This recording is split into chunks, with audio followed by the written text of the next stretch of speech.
Hello everyone, welcome to easy academic solution.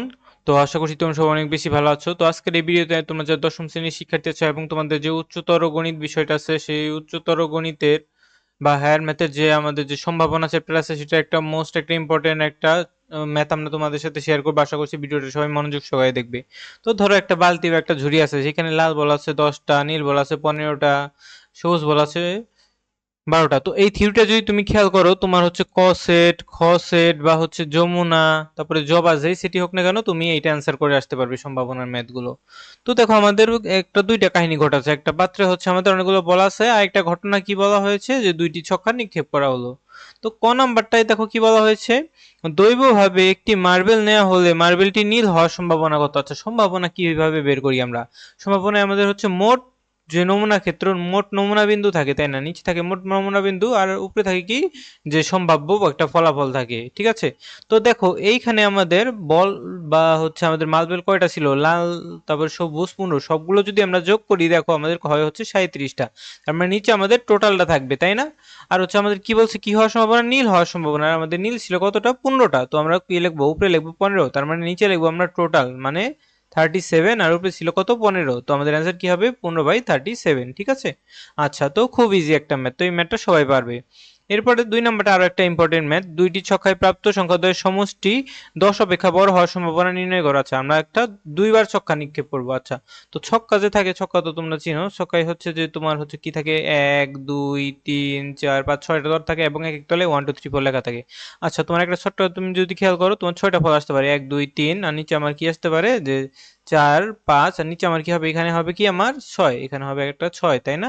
আচ্ছা, 6 থেকে, আচ্ছা, তো তুমি যদি আবার নিক্ষেপ করো, এই 1 থেকে কি হতে পারে, 1 থেকে আবার 1 হতে পারে, আবার 2 হতে পারে, আবার 3 4 5 6, আবার 2 থেকেও সিমিলারলি 1 2 3 4 5 6, 3 থেকেও 1 2 3 4 5 6, এবং 4 5 6 থেকে আবার সিমিলারলি 1 2 3 4 5 6, যেগুলো আমাদের একটু কাটা পড়েছে দেখো, 1 2, এখানে হবে 3 4 5 6, ঠিক আছে?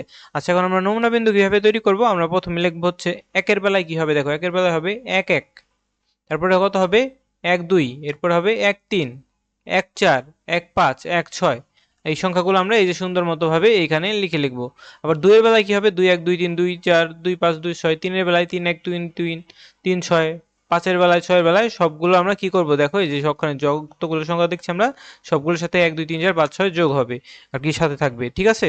আচ্ছা, তো আমার মোট নমুনা বিন্দু দেখো কয়টা হলো, এখানে 6 বার নিক্ষেপ করেছি আর এখানে নমুনা বিন্দু 6টা, 6 6 টোটাল হচ্ছে 36টা। কারণ মোট নমুনা বিন্দু কয়টা হচ্ছে, এখানে 36টা।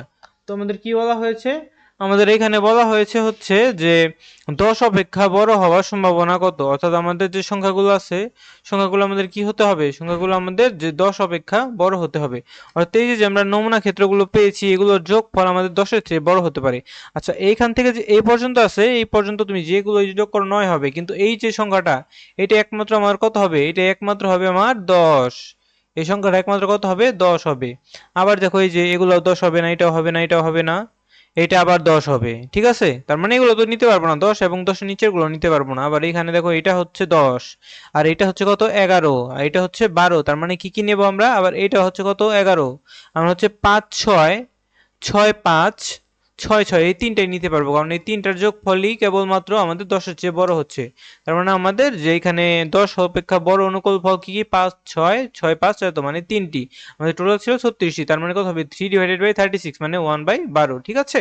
তো আশা করছি ম্যাথটা তোমরা বুঝতে পেরেছো। এই ম্যাথটা কিন্তু বিভিন্ন জায়গায় বিভিন্নভাবে আসতে পারে। সবচেয়ে ইম্পর্টেন্ট ম্যাথ হচ্ছে এই গ নাম্বারটা, এটা হচ্ছে 3 স্টার ম্যাথ। এই ম্যাথটা যে কতবার কতভাবে আসে তুমি খেয়াল করতে পারবে না। আচ্ছা, এই ম্যাথটা কিভাবে আসে, যে বলগুলো হচ্ছে কি করতে বলা হয়েছে দেখো, এখানে বলা হয়েছে কি, এই যে বলগুলোকে যদি পর পর আর কি তুমি প্রতিস্থাপন না করে 5টা মার্বেল তুললে তোমার কি হবে। আচ্ছা, ধরো একটা পাত্রে আমাদের টোটাল কয়টা মার্বেল ছিল, আমাদের মার্বেল হচ্ছে 37টা, ঠিক আছে? 37টা মার্বেল ছিল না? আচ্ছা, আমাদের মার্বেল তো কত ছিল, 37টা। আচ্ছা, ধরো একটা পাত্রে আমার মার্বেল আছে, তো প্রথমে আমাদের মার্বেল কয়টা ছিল, প্রথমে আমার মার্বেল ছিল হচ্ছে এখানে 37টা।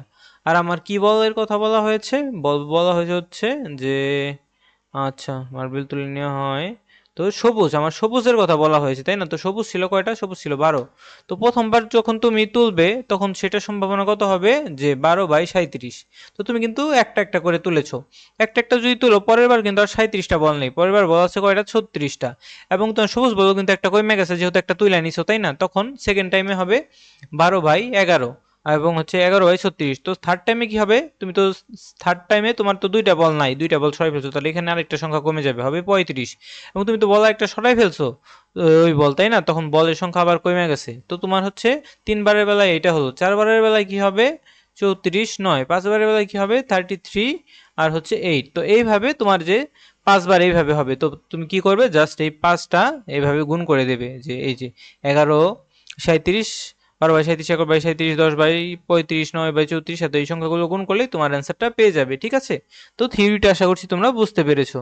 তো তোমার হচ্ছে যেই বলই বলুক না কেন, তোমার টোটাল যতগুলো ফল থাকবে, অর্থাৎ এখানে 5 বার, 5বার তুলতে বলা হয়েছে বিধায় আমরা এইভাবে 5 বার লিখেছি, ঠিক আছে? যদি বলতো যে 3 বার তুলতে বলা হয়েছে, তখন আমরা 3টা বার লিখতাম, মানে 3 বার লিখতাম 37 আর হচ্ছে 37। তখন এখানে কত, যদি বলতো 3 বার, তাহলে হতো 12, 11, 10, তখন জাস্ট এই 3টা ঘর হতো, ঠিক আছে? আচ্ছা, তো আশা করছি এটা বুঝতে পেরেছো। ধন্যবাদ সবাইকে। এই ম্যাথটা সবাই ভালোভাবে দেখে যাবে, ঠিক আছে? তাহলে সম্ভাবনার ম্যাথগুলো খুব সহজে করতে